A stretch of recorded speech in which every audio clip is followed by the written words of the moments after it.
Hey everybody, welcome back to Tomcat Zone. So we start our 17th video here on our 5th Fleet game, Scenario 12, the Indian Ocean War.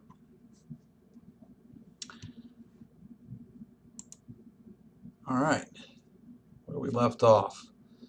The last video, it actually ended, this was a combination turn because of the fact that the last action segment was his aircraft.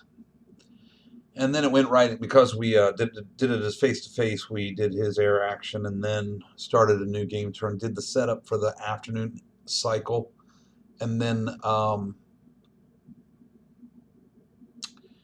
he did his first action segment. He Scout won initiative on this one. I will tell you, it's at this point in the game where all the things that we planned and all the things that we coordinated, I guess would be the right word, or maybe that's a redundancy, but this is where it all either started falling apart or our earlier actions were taking effect. For me, it was a mixed bag. My earlier actions start taking effect because this is definitely the point where we start seeing my ships. I'm going to show you here quickly. My ships are all starting to come into port. The amphibious assault vessels are landing. I'm getting slow convoy and fast convoy vessels to Diego Garcia. Still have some to go, but okay, Google, stop. A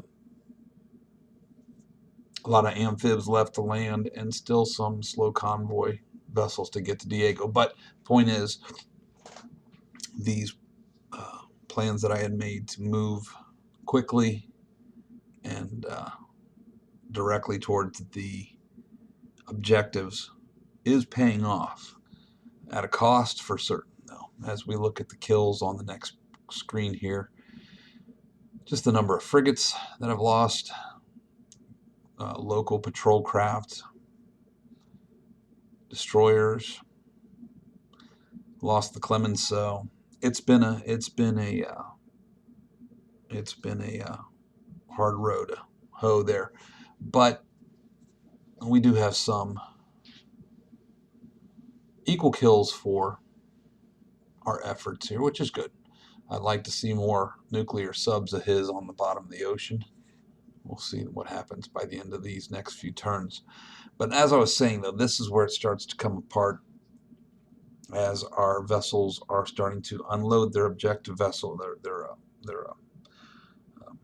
soft targets, if you will, but the high value targets. Starting to unload those craft, and now my warships can be what they are as far as their purpose here and bringing the fight back to the Soviets and the Indians. So we start the afternoon cycle here. We don't have a log file, so I'm going to be going by some notes that I had written. And we'll just peruse the maps and go through these next 6 action segments in this video to do the whole afternoon here. So anyway, Scott won initiative and he activated his subs. So starting here in Socotra, we're going to kind of scroll across the map and go down and look at everything he's done. Just as a quick synopsis, his Persian Gulf subs moved to interdict Task Force 8. So let's roll across the map here to the Persian Gulf. Here we see Task Force 8 trying to get up into the Persian Gulf. This is the last, this is the second group of empty tankers that I need to get into the Persian Gulf. They need to get to Bahrain, and we're very close, but still ways to go. He brings his Indian sub, the Sindh-Haraj, and he also has this Russian, both of them I think are SS's, diesel boats. Yeah, 2 diesel boats here. The Chaika, which was hit last turn, we'll almost need to kill that thing soon. The Sindh-Haraj, both of them are pressing on Task Force 8. and they put a torpedo in the Bridgeton. When we look at my task force groups here, we look at task force 8. In the Bridgeton, the empty tanker, he did get a piece of. Strong ship. These ships have 6 as far as their defense value, which is great. But I did lose 5 victory points because he was able to flip that counter. But she stays afloat, and we have time to try and get her into port there. Like a pack of wolves, down here in the Gulf of Aden, he has brought his subs to bear against my task forces that were pushing through. If you guys remember, we have command failure for him in these certain zones as well as storms. I'm trying to avoid the storms with my surface vessels just because I don't want them slowed down anymore. We got to start moving towards my objective to get some amphibious or the full tankers out to sea. But he continues to prowl around these ships and threaten my task forces. Task Group 9 was attacked by his subs. Task Group 9.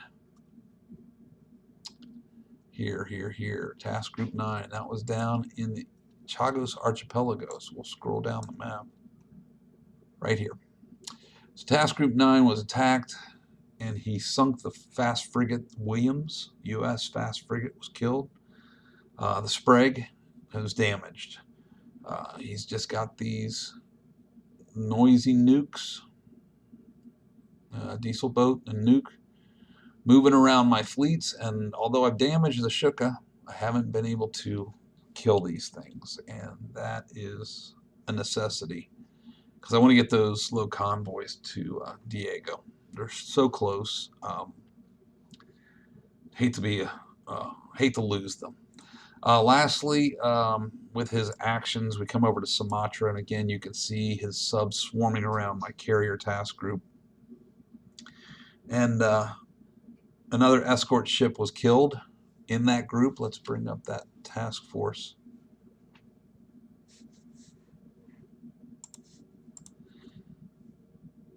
So let's look at the task force 5, which is actually now a task group. The Ranger was killed, and we lost the Hailer. I believe the Hailer went down this round. Let me look at the kill board real quick here. And the Hailer was a destroyer. Yeah, right there she is. The destroyer, the Hailer, was part of Task Group 5, Task Force 5. With her sinking, and of course with the loss of the gates in the previous turn, this task force has fallen apart to the point where she's no longer able to be considered a task force, now a task group, and the Ranger herself has been hit. I hate to say that this was an inevitability. It was an inevitability because of my choices, moving the Ranger down there into the Gulf or into the Sumatra region without any major escorts or any subs to back it up. So I don't know if I would have rethought that. Like I said, maybe consolidating more ships at the onset of our game would have been better. But again, the Ranger has been hit, and definite morale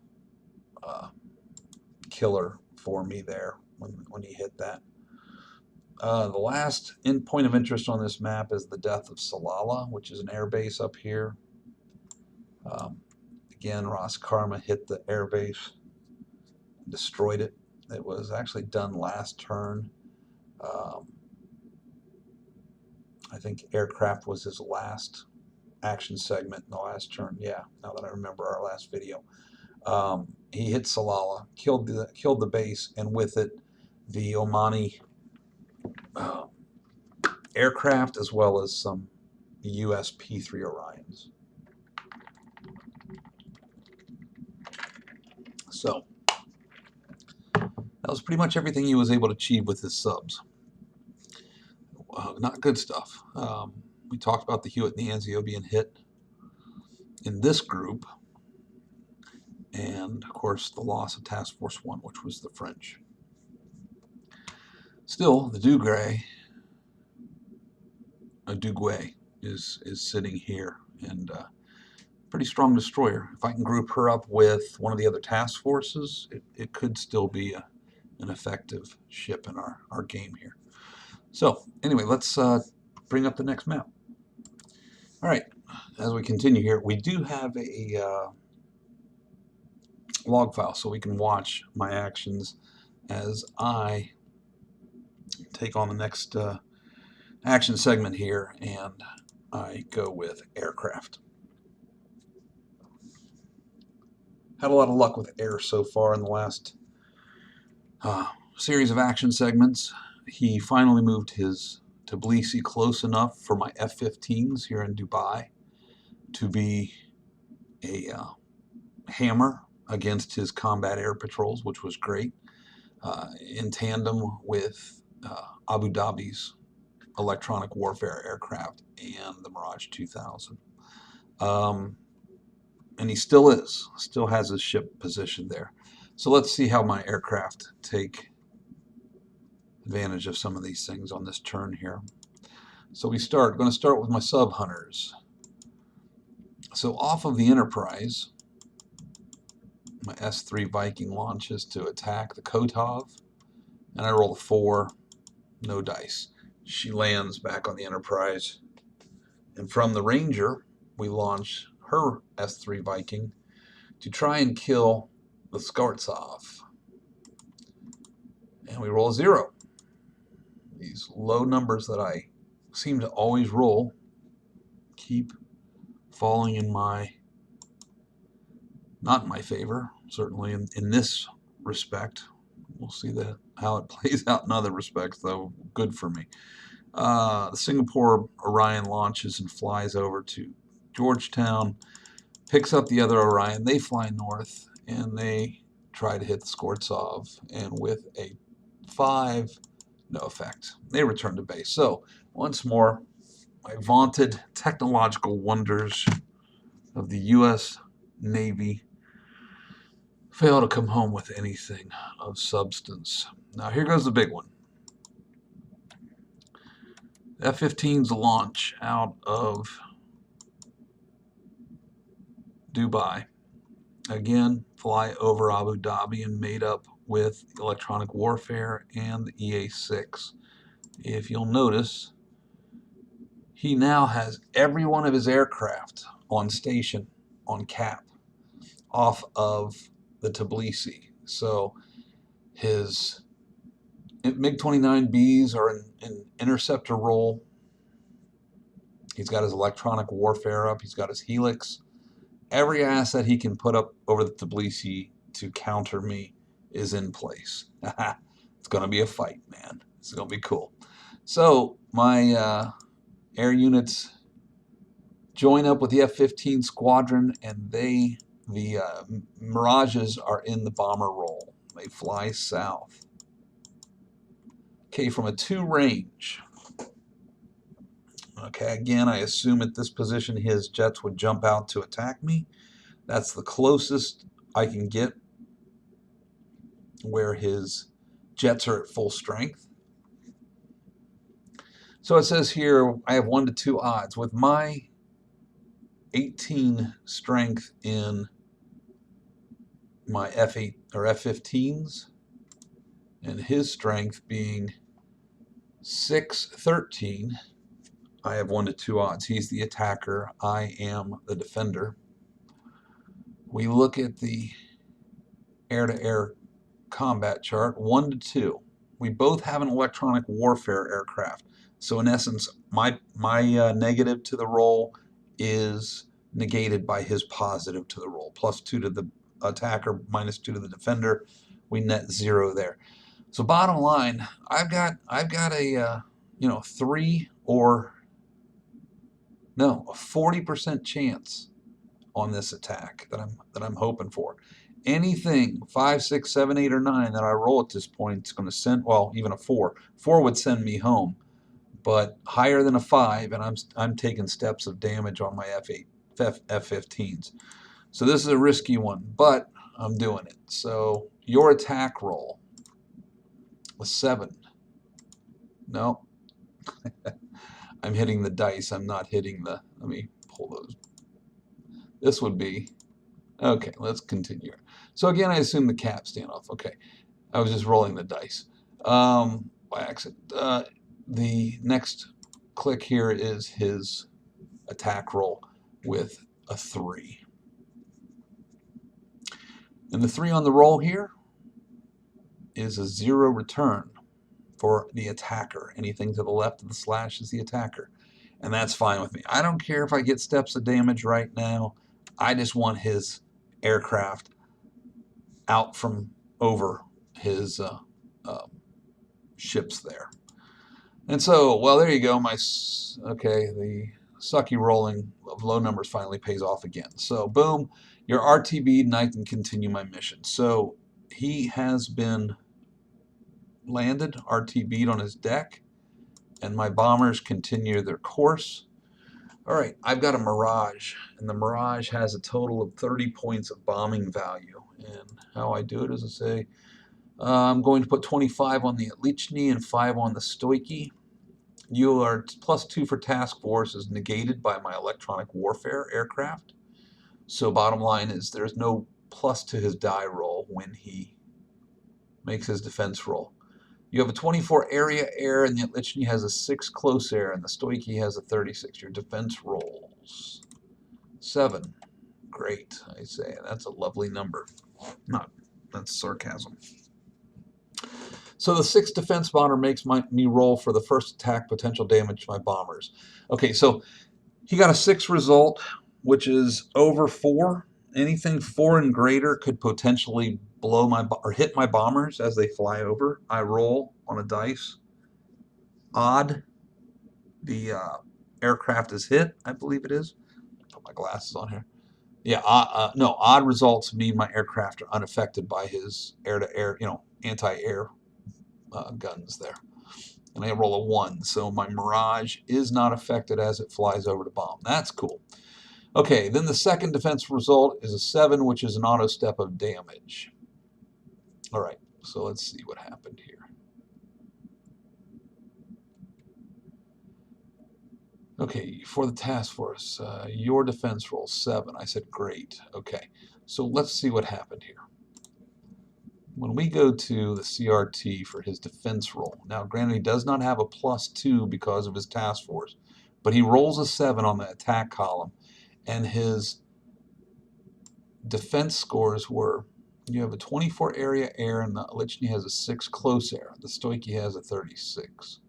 Your defense roll. Let me look at this task force because I'm confused now what I've got going here. I was hitting the Stoichi and the Atlichny. The area air of this group is 4, 8, 2 5s is 18, 4 is 22, 24 with the Zazulia. I think that's what I said. Yeah, 24 area air. The Atlichny has a 6. Okay, the Atlichny has a 6, so that puts that at 30. And then the Stoichi has a 12, because you get to count the Petrovisk, whatever the name of that ship is, I can't pronounce it. But anyway, the Atlichny does not get the Stoichis because I'm attacking both these ships here. But because I'm attacking the Stoichi too, the Petrovsk, it gets to be included. So bottom line is the Atlichny has a 30 column defense, and the Stoichi then has a 36. Okay, I see what my numbers are. He rolls a 7. So we go to the CRT now. We go to the 7 column, and on the 30, it was a 6 defense roll, and on the 36, it was a 7. So when we look at the miscellaneous charts, no, that's not what we look at. When we read the book here. The rules in the book state that on bombing runs,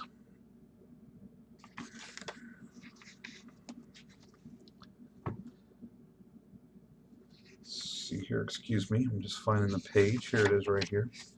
So it says here, if the number is between 4 and 6, the player controlling air units rolls 1 die. On an odd roll, the attackers are unaffected.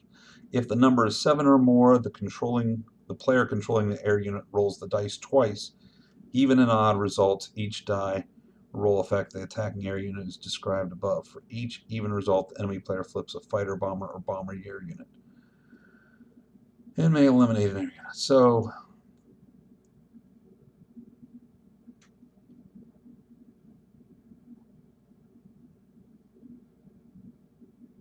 he would have rolled twice. I just gave him, I guess when we played the game here, as you see, I said the first one we rolled against the 6, odd result means nothing. I rolled a 1, so nothing. And that's why we get the there. The second roll, as a 7, I assumed it was an auto step damage, and you will see as I flipped the Mirage. Realistically, I should have rolled again twice, and again, odd numbers would have been a non-bomber result or damage result. Evens would have been damage. Guess we needed to check the rules there, Scott. Anyway, bottom line, so my attack is now 15 on the bomber. As it's, when you calculate the attack, you now use the lesser score because the damage on the aircraft as they came in. So I got a 15, and I will apply it all to the Lichny. And my attack rolls a 3, no effect. The fighters return home battered but alive. And truthfully, I'll be honest with you, I did not care if that Mirage hit or not. That was not the goal. It would have been a plus if it got through and did some damage to his ships. I just wanted his aircraft off of cap, because here goes the next strike. From the Lincoln, we launch 2 F-18s, plus an A6 squadron of intruders, plus the Viking squadron, for a grand total of 100 air-to-surface missile points. And we get to a range of 1. We don't have to worry about any cap, so I can get as close as I want. Because I'm that close, it wouldn't have mattered either way because I had the Duguay here, but usually if you are any distance you are from your targets, you have to subtract that from your as a negative to your die roll for your attack roll for every hex you are away from your target. So in this case, I would have been only one. I would have been right next to it, so there would have been no negative penalty. But if you do have a surface or a surface unit next to your target, that penalty is negated as well. So either way it would have been fine. But bottom line, 100 points of attack value. First, I need to roll where I can target. I roll a 6, which is the top of the stack. I have 100 SSM Sea Skimmer value here. His air-to-air values are halved because of the Sea Skimmer's missile type. I'm going to attack the Ustinov with 42 and the Tbilisi with 58. Area air after adjustment is 12, and the Tbilisi has a close air of 16, Ustinov a 13. So let's look at that real quick. The Ustinov is here. Tbilisi is here. All right. His area air, again, was 4, 8, 18, 22, 24. The Sea Skimmers have that, so it's down to 12. Then Tbilisi has an 8 close air, but she gets the Zakharov underneath her. So that is 16. So 12 and 16 is a 28 for the Tbilisi. Yep, 16 is what I said. And then the Ustinov has a 7 and 6 for 13, so they get a 25. So we're on the 25 and the 28 column, respectively, for his defense rolls, which I think is the same column, 25 to 31. So both ships are going to be on the same column when he rolls for his defense. He does get a +2 for task force. He rolls a 1, which is a 3. So we go again to the defense roll of 3 over to 25 to 31. That's a -4 to my attack roll. I always roll a higher first. No modifiers. I will do the Tbilisi 58 first and the Ustinov second. Here it goes. I roll a 2 on the Tbilisi and a 6 on the Ustinov. What we see here, 2 on the Tbilisi, but 58 it would have been 2 minus 4, which would be a -2, at 58 is a 3. And the Tbilisi has a 8 defense, no effect. And then I rolled a 6 minus 4, which was a 2 on the 42, which would take it out here, would be a 4 on the Ustinov. Ustinov has a 5 defense factor. We damaged the Ustinov. Boom. That was good. All right, the Tbilisi is missed, it says. And Ustinov is hit. A lot of work just to flip one counter. I have to agree with myself there. It was a lot of work. Next, we see that the Andaman bombers fly out again, hit Shiraz. I roll a 7, that is a -5 to see if any of my bombers are hit. I roll a 9, no effect. Now I roll for my 90 points of bombing on the base at a -5. I roll a 5, and the base takes a damage marker. Truthfully, I'm just points hunting right there. Shiraz is really not a big threat to me unless he puts aircraft on it, but it's not defended either. So to kill a base, it's worth 10 points. Why not? Those bombers aren't doing anything in Andaman right now anyway, because his aircraft are all grounded because of command failure. No sense in not putting them to use. And that was all of my air on this game turn. Let's bring up the next map. All right, the new map. This is going to be this was a face-to-face save file. We don't have a log file here, so Scott and I got together over Discord to finish out this game turn. This is action segments 3 through 6, and all we're going to be able to do is extrapolate from the results in my notes here what happened. I'm going to read basically what happened per my notes, and then we'll just look at it, the map, and you'll see the overall changes here. To bring up the screen, oh, see, that doesn't even tell us the order. Great. Okay. No log. We have to extrapolate from the results, and basically what I'm doing, extrapolating from the kills and the shift in the units. From the results that we have here, he would have had 2 remaining actions. All he can do is activate ships for the most part. He can activate aircraft, but all of his aircraft really are on Ras Karma. There's really nothing left that he could do with air this round. So the most important thing he did this round is with his ships. He draws the Tbilisi group away. If you look here, the Tbilisi group has now sailed south away from the Ark Royal. Before it did, though, you'll notice that the Ark Royal was damaged. So he did a surface-to-surface missile attack, landed a hit on the Ark Royal. The Ark Royal also lost her aircraft in the previous turn. It was a Jaguar. Not Jaguar. I think it was a Jaguar or Super Harrier.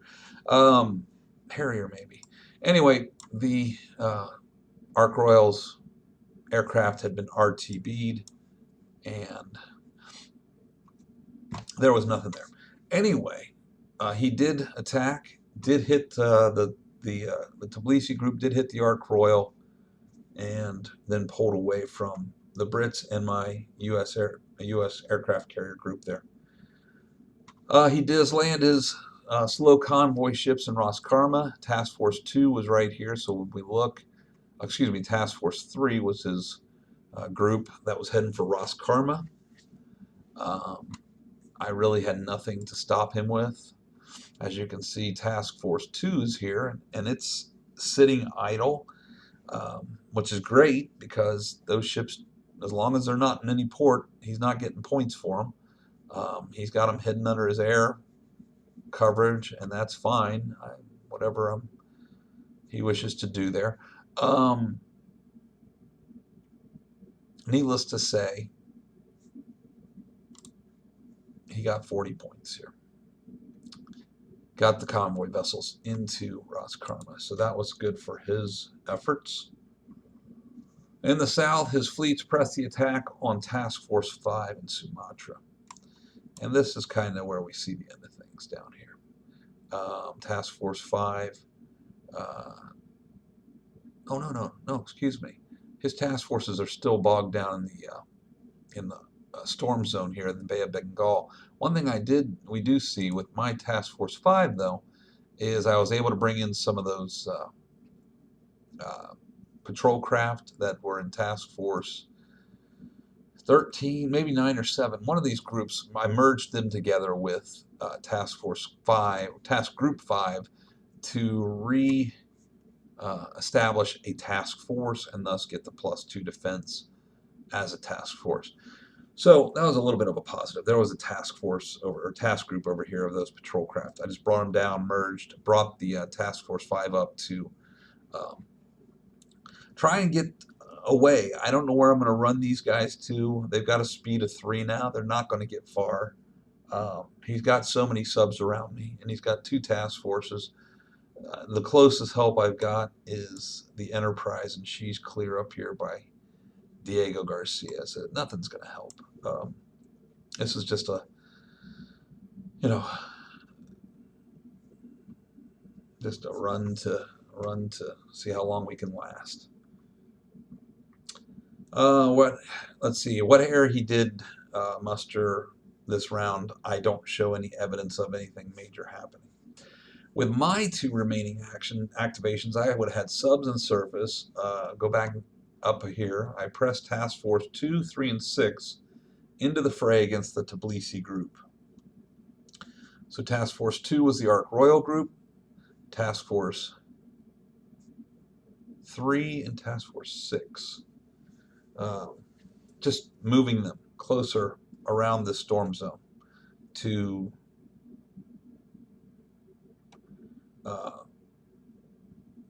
I want to kill the Tbilisi bad. Anyway, with these,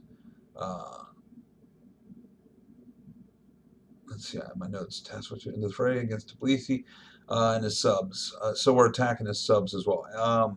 We do land the empty tankers in Kuwait, so that's a good bonus there. We get the Barcelona and the pivot into Kuwait City. Both those ships are unscathed. That's great. We sink the Stoichi, which was part of his group here, Task Force 1, with a surface-to-surface missile attack from the Ark Royal group. And we sink the Apakov, which was, I believe, I think it was over here. Apakov was over in this group here. So with my subs and my surface action moves, we sank a sub and we sank the Stoichi. All the while our ships attack and maneuver across the board with most objective ships delivering. I can, like I said before, I'm able to press the attack now completely. And that's really the end of game turn 8. Sorry we didn't have more log files to kind of run through to show what happened, but it does give us an opportunity to move quickly through these videos now. You're going to see actually after the end of day 2 or the next day here, just due to the kills and the number of the reduction in the number of actual units we can activate, these things will get quicker. So we might be able to get more than one game turn in. We might be able to get a whole game day in a video here coming up. Anyway, that's the end of the video for this one. I've got another one ready to go, so I'm going to end the file here and we'll start the next video. So stick around. Otherwise, thanks for your interest. I appreciate it. If you like the videos, certainly give them a thumbs up, and I appreciate that too. Talk to you all soon.